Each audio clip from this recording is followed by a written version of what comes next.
Hello दोस्तों, स्वागत है आप लोग को अपने यूट्यूब चैनल स्टडी पॉइंट 11 में। दोस्तों हम लोग देख रहे हैं एसएससी जीडी एग्जाम 2023 के लिए सेट प्रैक्टिस। आज के इस वीडियो में बात करेंगे जीके, जीएस और मोस्ट इम्पोर्टेंट करेंट अफेयर्स का सेट नंबर 16 का। इससे पहले हम लोग 15 सेट तक देख चुके हैं और साथ ही हिंदी के 16 सेट तक कर चुके हैं। ये सारे अगर आपको वीडियो देखना है तो जाइए, प्लेलिस्ट बना हुआ है चैनल पे, वहाँ सब एक एक करके आसानी से देख सकते हैं। साथ ही अगर आपको पीडीएफ भी डाउनलोड करना है तो वीडियो के डिस्क्रिप्शन में आपको मिलेगा टेलीग्राम चैनल का लिंक, वहाँ से आप आसानी से पीडीएफ डाउनलोड कर सकते हैं। तो चलिए शुरुआत करते हैं आज के पहले प्रश्न से। उससे पहले दोस्तों, अगर आप में से कोई भी छात्र नए हैं तो चैनल को सब्सक्राइब कर लेंगे और बेल आइकन भी दबा लेंगे। साथ ही दोस्तों, आप लोग को पता है कि हम लोग इम्पोर्टेंट टॉपिक का सीरीज चला रहे हैं जिसका नाम रखे हैं MSD पथ, यानी महेंद्र सिंह धोनी पथ। दोस्तों इस इम्पोर्टेंट सीरीज में हम लोग उन सारे इम्पोर्टेंट टॉपिक को देखेंगे जो आपके जीडी के एग्जाम में पूछे जाते हैं। जैसा कि कल हम लोग बात किए थे एक शब्द का अनेक शब्द, इस टॉपिक को कल हम लोग क्लियर किए थे और फाइनल रिवीजन है दोस्तों, तो उस वीडियो को भी साथ में देख लेना है क्योंकि वहाँ से प्रश्न आपके 4 अंक के पूछे जाएंगे। 2 प्रश्न पूछा जाएगा और हर एक प्रश्न 2 अंक का होगा, तो कुल मिलाकर 4 अंक आपके पक्के हो जाएंगे अगर आप उस वीडियो को देख लेते हैं बढ़िया से। तो उससे पहले भी दोस्तों हम लोग 200 प्रश्न कर चुके थे इस टॉपिक से, अनेक शब्द एक शब्द वाला। तो आप लोग उस वीडियो को भी देख लेंगे जो कि प्रीवियस ईयर का एक एक क्वेश्चन हम लोग कर चुके हैं। तो चलिए शुरुआत करते हैं आज के पहले प्रश्न से। तो ये रहा आपके स्क्रीन पे पहला सवाल। सवाल है कि कैबिनेट मिशन भारत में किस वर्ष आया था। दोस्तों कैबिनेट मिशन से सवाल आपके पेपर में पूछे जाएंगे, तो हम लोग एक एक करके सारे पॉइंट को जान लेंगे आज कैबिनेट मिशन के बारे में। उससे पहले दोस्तों मैं बता दूं कि 5 सेकंड का आपको समय मिलेगा उत्तर करने के लिए हर एक प्रश्न का।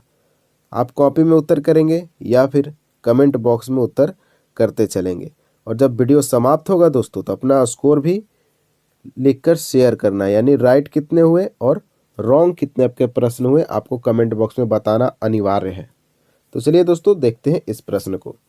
प्रश्न था कि कैबिनेट मिशन भारत में किस वर्ष आया था। देखिए दोस्तों, कैबिनेट मिशन में कुल 3 सदस्य थे।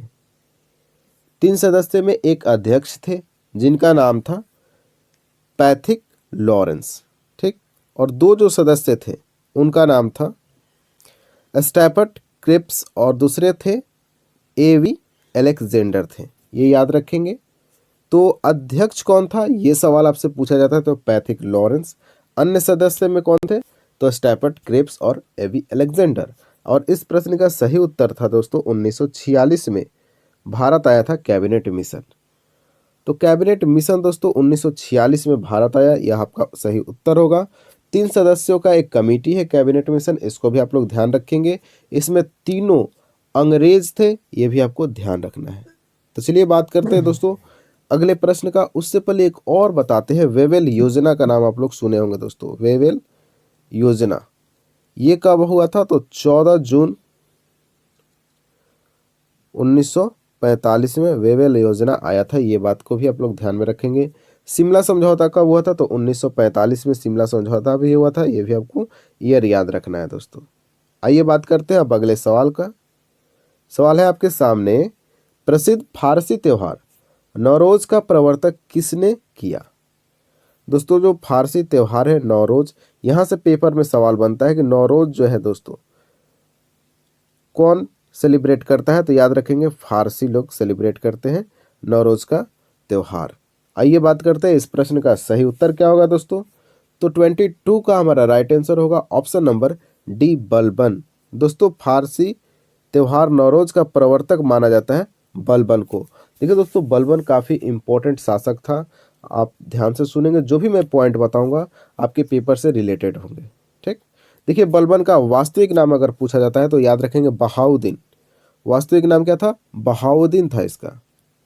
और यह इल्तुतमिश का गुलाम था बलबन, याद रखेंगे। ये जो इल्तुतमिश है ना, इसका गुलाम कौन था, बलबन था। राज दरबार में सिजदा और पाबोस की प्रथा की शुरुआत भी बलबन ने किया था। ये पेपर में आपसे पूछा जाता है कि सिजदा और पाबोस की प्रथा किसने शुरू किया, तो बलबन ने शुरू किया। बलबन दोस्तों 1266 में गद्दी पर बैठा, ये भी आपको ध्यान में रखना है। कहाँ की गद्दी, तो दिल्ली की गद्दी पे बैठा 1296 में बलबन।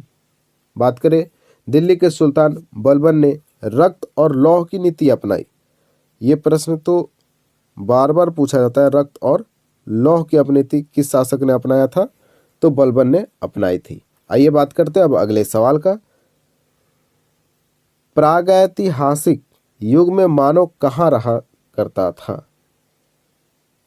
प्रश्न है कि प्रागैतिहासिक काल जब चल रहा था दोस्तों, उस समय मानव कहाँ रहता था? ऑप्शन है मचान पर, ऑप्शन बी कंदरा पर, ऑप्शन सी झोपड़ी में, या फिर इनमें से सभी में। तो दोस्तों इस प्रश्न का सही उत्तर होगा ऑप्शन नंबर बी, कंदरा में। तो प्रागैतिहासिक युग में मानव कंदरा में रहा करता था। याद रखेंगे, कंदरा में कब? प्रागैतिहासिक काल में। दोस्तों जीवन की उत्पत्ति जो है प्री कैम्ब्रियन महाकल्प में हुई थी। यह प्रश्न आपसे एनटीपीसी में एग्जाम में पूछा गया था कि जीवन की उत्पत्ति कहाँ हुई थी दोस्तों? तो याद रखेंगे प्री कैम्ब्रियन महाकल्प में जीवन की उत्पत्ति हुई थी। आइए बात करते हैं अब अगले सवाल का। डार्विन की पुस्तक ऑरिजिन ऑफ स्पीसीज कब प्रकाशित हुई थी? पहला सवाल कि ऑरिजिन ऑफ स्पीसीज किसने लिखा? तो डार्विन ने लिखा। दूसरा सवाल आपसे पूछा गया है कि यह कब प्रकाशित किया गया था? तो दोस्तों डार्विन की जो पुस्तक है ऑरिजिन ऑफ स्पीसीज 1859 ईस्वी में प्रकाशित किया गया था।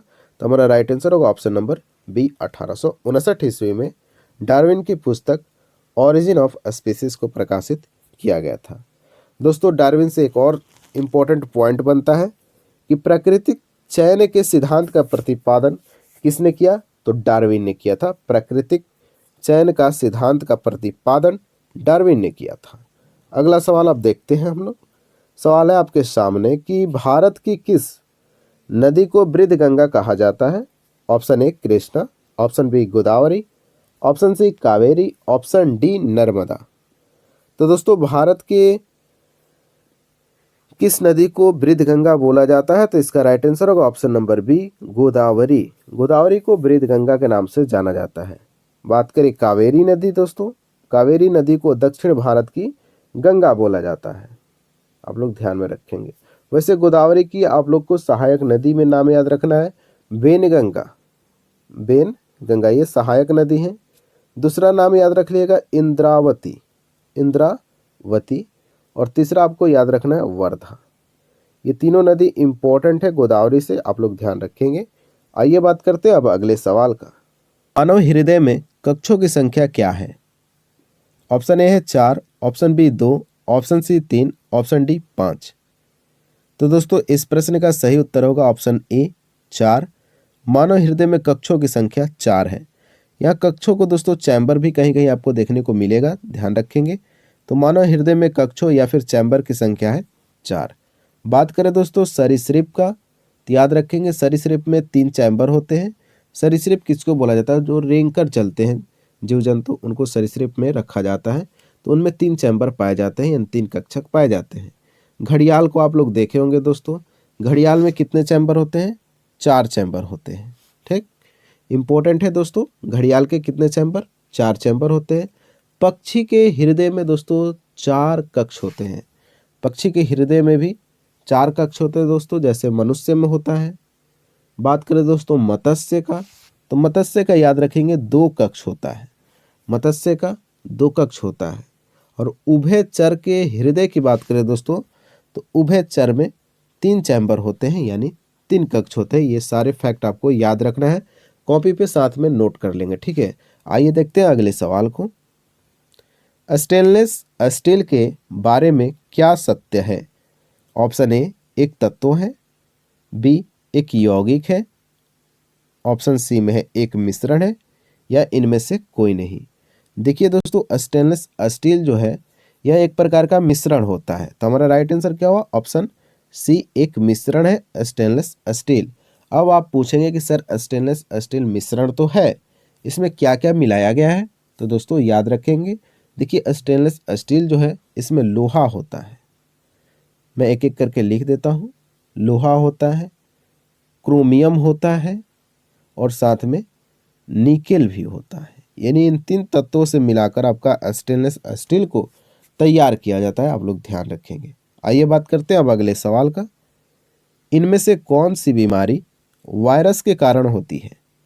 दोस्तों बीमारी से सवाल आपके पेपर में पूछे जाते हैं और बार बार पूछे जाते हैं, और उनमें से यह एक प्रश्न है कि इनमें से कौन सा बीमारी जो है वायरस के कारण होता है। जैसे दोस्तों कोविड-19 जो कोरोना आया था, ये भी एक वायरस से होने वाली बीमारी है, इस बात को आप लोग को तो पता होगा। तो वैसे ही बताना है कि इन चार में से कौन वायरस से बीमारी फैलती है। ऑप्शन ए है plague, option B small pox, option C filaria, या इनमें से कोई नहीं। तो दोस्तों इस प्रश्न का सही उत्तर होगा option number B, small pox जो है दोस्तों यह वायरस के कारण होने वाली बीमारी है। बात करें दोस्तों प्लेग, तो याद रखेंगे जीवाणु की वजह से प्लेग बीमारी होती है। पहले चूहा से फैलता था प्लेग बीमारी, ये भी आपको ध्यान में रखना है, क्योंकि आपातकाल का समय भी आ गया था। चूहा से जो बीमारी फैलती है उसको बोलते हैं प्लेग, और यह प्रश्न आपके पेपर में बन सकता है कि चूहों से फैलने वाली बीमारी कौन है। तो याद रखेंगे दोस्तों प्लेग बीमारी चूहा से फैलता है। बात करें फाइलेरिया के बारे में दोस्तों, तो फाइलेरिया एक मादा क्यूलेक्स मच्छर है जो दोस्तों जो काट देती है ना, तो फाइलेरिया बीमारी हो जाती है। कौन मच्छर? तो मादा क्यूलेक्स मच्छर, इसको याद रखना है। आइए बात करते हैं दोस्तों अब अगले सवाल का। मनुष्य के चर्म के रंग का कारण क्या होता है? यानी जो हमारा स्किन है दोस्तों, उसके रंग का कारण क्या होता है? किस कारण से उसका रंग किसी का गोरा होता है, किसी का काला होता है, किस रंग के कारण? ऑप्शन ए है keratin, option B melanin, option C myelin, option D myoglobin. तो दोस्तों इस प्रश्न का सही उत्तर आपको दिख रहा होगा ऑप्शन बी में, मेलानिन की वजह से। तो मनुष्य के चर्म यानी स्किन के रंग मेलानिन के कारण होता है। आइए बात करते हैं अब थोड़ा सा इम्पोर्टेंट स्किन के बारे में। देखिए दोस्तों त्वचा जो है हमारे शरीर का सबसे बड़ा अंग है। इम्पोर्टेंट पॉइंट है, आप ध्यान रखेंगे। त्वचा कैंसर का नाम आप लोग सुने होंगे दोस्तों, यह रेडियो सक्रिय पदार्थों से हो सकता है। त्वचा कैंसर रेडियो सक्रिय पदार्थों से होने की संभावना ज़्यादा होती है, यह भी आपको ध्यान में रखना है। आइए बात करते हैं अब अगले सवाल का। काराकोरम हाईवे द्वारा जुड़े देश कौन से हैं? यानी काराकोरम हाईवे के द्वारा किस किस देश को जोड़ा गया है? ऑप्शन ए है चीन और भारत, ऑप्शन बी चीन पाकिस्तान, ऑप्शन सी चीन बांग्लादेश, ऑप्शन डी भारत और पाकिस्तान।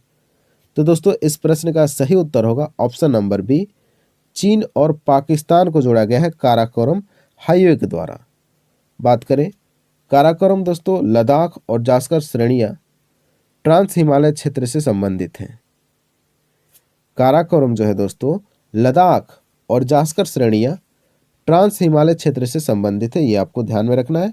तो हमारा इस प्रश्न का सही उत्तर होगा दोस्तों option number B, Karakoram highway द्वारा चीन और पाकिस्तान को जोड़ा गया है।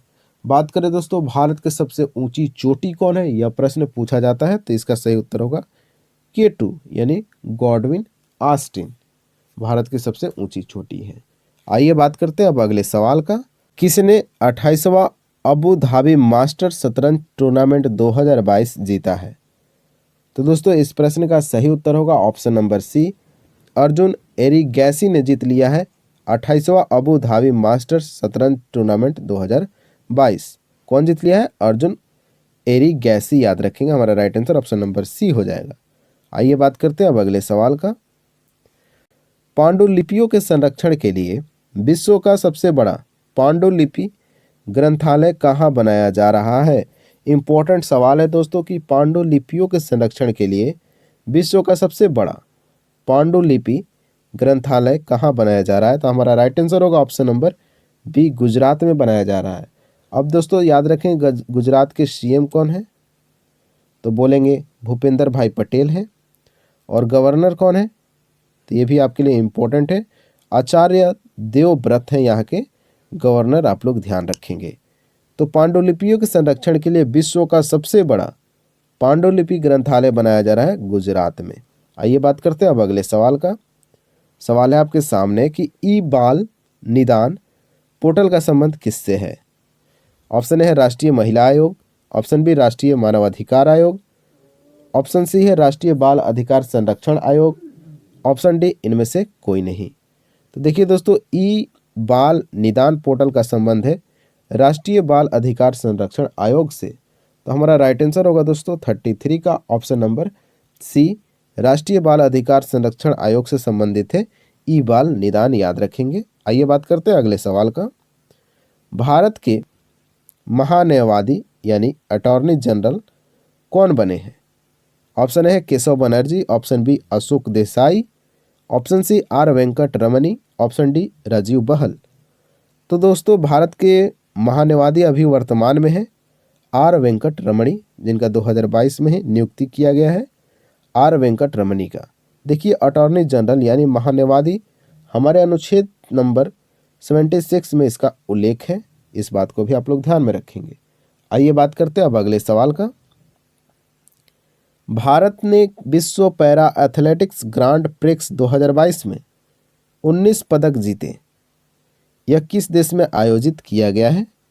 तो दोस्तों, इनडायरेक्ट आपसे सवाल पूछा गया है कि जो विश्व पैरा एथलेटिक्स ग्रांड प्रिक्स 2022 हुआ, यह किस देश में हुआ था, यह आपसे सवाल पूछा गया है।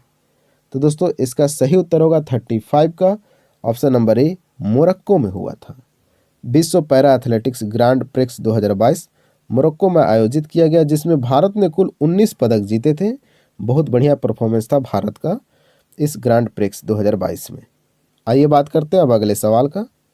सवाल है, भारतीय संविधान में मौलिक कर्तव्य कब जोड़े गए थे? बिल्कुल आसान सवाल है दोस्तों, मैं इसको तो लगभग 15-16 सेट में लगभग दोस्तों 4 से 5 बार हम लोग डिस्कस कर चुके हैं भारतीय संविधान में मौलिक कर्तव्य के बारे में। तो दोस्तों ध्यान रखेंगे, मौलिक कर्तव्य जोड़ा गया था दोस्तों 1976 में। हमारा राइट आंसर होगा ऑप्शन नंबर बी, 1976 में। फिर से कुछ इंपॉर्टेंट पॉइंट जानने की कोशिश करते हैं। देखिए, जब 42वां संविधान संशोधन 1976 में हुआ था, उस दौरान कुल 10 मूल कर्तव्य भारतीय संविधान में जोड़ा गया था। कौन सा संविधान संशोधन? 42वां। ये भी आपको ध्यान में रखना है कि 42वां संविधान संशोधन के तहत ही मौलिक कर्तव्यों को जोड़ा गया था 1976 में, और जब जोड़ा गया तो उस समय 10 था। हालांकि वर्तमान में बात करें मौलिक कर्तव्यों की संख्या तो 11 है, ये भी आपको ध्यान में रखना है। और भी बात करते हैं दोस्तों कि सरदार स्वर्ण सिंह समिति की अनुशंसा पर संविधान में 42वां संशोधन किया गया और इसके तहत मौलिक कर्तव्यों को जोड़ा गया था। तो कौन सा समिति दोस्तों इंपॉर्टेंट है? सरदार स्वर्ण सिंह समिति, ये भी इंपॉर्टेंट है, ध्यान में रखेंगे। और थोड़ा बात कर लेते हैं, मूल कर्तव्य कहाँ से लिया गया है दोस्तों? जैसा कि आपको पता है कि हमारे संविधान में अलग अलग देशों से कुछ न कुछ लिया गया है, वैसे ही जो ये मौलिक कर्तव्य है ये किस देश से लिया गया है? तो आप बोलेंगे सर रूस से लिया गया है मौलिक कर्तव्य को। अब आइए बात करते हैं अगले सवाल का। चुनाव आयोग का किस पद के चुनाव के साथ संबंध नहीं है? तो दोस्तों, चुनाव आयोग किस अनुच्छेद में है? तो 324 अनुच्छेद में है। चुनाव आयोग इसको बोलिए, या फिर आप बोल सकते हैं निर्वाचन आयोग भी बोल सकते हैं। और निर्वाचन आयोग का मुख्य कार्य क्या होता है? कि निष्पक्ष चुनाव कराना इसका मुख्य कार्य होता है। दोस्तों, आप लोग को इस प्रश्न का उत्तर कहाँ देना है? कमेंट बॉक्स में देना है 37 नंबर प्रश्न का। चलिए इस प्रश्न का उत्तर हम दे देते हैं। तो इसका right answer option number C हो जाएगा, मुख्यमंत्री। चुनाव आयोग मुख्यमंत्री पद के चुनाव के साथ संबंधित नहीं है। वैसे मुख्यमंत्री का अनुच्छेद किस अनुच्छेद में है कि राज्यपाल इसको नियुक्त करेगा? तो 164 नंबर अनुच्छेद में बताया गया है कि मुख्यमंत्री को संविधान का शपथ कौन दिलाएगा, नियुक्ति कौन कराएगा? तो राज्यपाल कराएगा। किस अनुच्छेद में? तो 164 नंबर अनुच्छेद में। तो ध्यान रखेंगे दोस्तों, चुनाव आयोग का मुख्यमंत्री के चुनाव से कोई संबंध नहीं है। आइए बात करते हैं अब अगले सवाल का। सवाल है कि क्यू शब्द का प्रयोग किस खेल में किया जाता है? देखिए, ऐसे सवाल आपसे पूछे जाते हैं और हम लोग इस प्रश्न को थोड़ा अच्छे से डिस्कस करेंगे कि आगे आने वाले प्रश्न हम लोग आसानी से सॉल्व कर लेंगे। देखिए, क्यू शब्द का प्रयोग दोस्तों किया जाता है बिलियर्ड्स में। किस में किया जाता है? बिलियर्ड्स में। तो हमारा राइट आंसर होगा option number A, billiards. Q शब्द का इस्तेमाल बिलियर्ड्स में किया जाता है। अब आइए कुछ इंपॉर्टेंट और पॉइंट जानते हैं दोस्तों। बिलियर्ड्स को ही उठाते हैं। देखिए बिलियर्ड्स में एक ब्रेक शब्द का भी इस्तेमाल किया जाता है, ब्रेक। और बात करें कैनन, ये सारे बिलियर्ड्स के बता रहे हैं, ठीक है। स्क्रू, इतना आपको ध्यान में रखना है। ब्रेक, कैनन और स्क्रू बिलियर्ड्स में इस्तेमाल किए जाने वाले शब्द हैं। बात करें पोलो का, इम्पोर्टेंट है दोस्तों पोलो भी, और यह सवाल आपसे पूछा जाता है। बंकर इम्पोर्टेंट है दोस्तों, पूछ लिया जाएगा आपके पेपर में भी, तो ध्यान रखेंगे बंकर शब्द जो है पोलो से संबंधित है। और एक चक्कर, ये भी पूछा जाता है, तो बंकर और चक्कर याद रखेंगे, पोलो हो जाएगा। बात करते हैं शतरंज का, यहाँ से भी प्रश्न पूछे जाते हैं। शतरंज में एक बिशप आता है दोस्तों, क्या आता है? बिशप आता है, ये आपको याद रखना है, ये प है बिशप। और एक और जान लेते हैं जहाँ से प्रश्न पूछे जा सकते हैं। मोस्ट इम्पोर्टेंट है ग्रैंड मास्टर, क्या दोस्तों? ग्रैंड मास्टर, ये इम्पोर्टेंट है, याद रखेंगे। और बात करते हैं दोस्तों, एक क्वीन भी हो जाएगा। अब बात कर लेते हैं गोल्फ का फटाफट। गोल्फ में देखिए, गोल्फ में एक होता है वेस्ट बॉल, दूसरा होता है दोस्तों बोगी, ठीक है, और तीसरा होता है grid holes. Grid holes golf से संबंधित शब्द हैं। आइए बात करते हैं अब अगले सवाल का। देखते हैं सवाल अगला कौन है। चलिए इस सवाल का उत्तर तो आप देंगे 39 का, क्योंकि आज मैं 40 नंबर सवाल का उत्तर दूंगा, क्योंकि यहाँ कुछ आपको समझाना भी है। तो देखिए, तैराकी की किस स्पर्धा में तैराक की गति सबसे अधिक होती है? ऑप्शन है back stroke, option B breast stroke, option C free style, option D butterfly. तो दोस्तों ये बटरफ्लाई भी आपका संबंधित है तैराकी से, ध्यान रखेंगे। बैक स्ट्रोक भी संबंधित है, फ्री स्टाइल भी और ब्रेस्ट स्ट्रोक भी। लेकिन इसका सही उत्तर क्या होगा दोस्तों? ये सारे स्पर्धा हैं, और इस स्पर्धा में तैराक की सबसे तेज गति किस स्पर्धा में होती है, आपको वह बताना है। आप लोग कमेंट बॉक्स में इस प्रश्न का उत्तर देंगे। चलिए मैं बताता हूँ इस प्रश्न का उत्तर। देखिए आपके सामने है रंगोली लोक शैली प्रचलित है। ऑप्शन ए है Odisha, option B Maharashtra, option C Paschim Bangal, option D Andhra Pradesh. तो देखिए दोस्तों, रंगोली लोक शैली प्रचलित है, ऑप्शन नंबर बी में दिख रहा होगा महाराष्ट्र में। तो हमारा सही उत्तर होगा ऑप्शन नंबर बी, महाराष्ट्र से संबंधित है रंगोली। और बात करते हैं दोस्तों मेहंदी।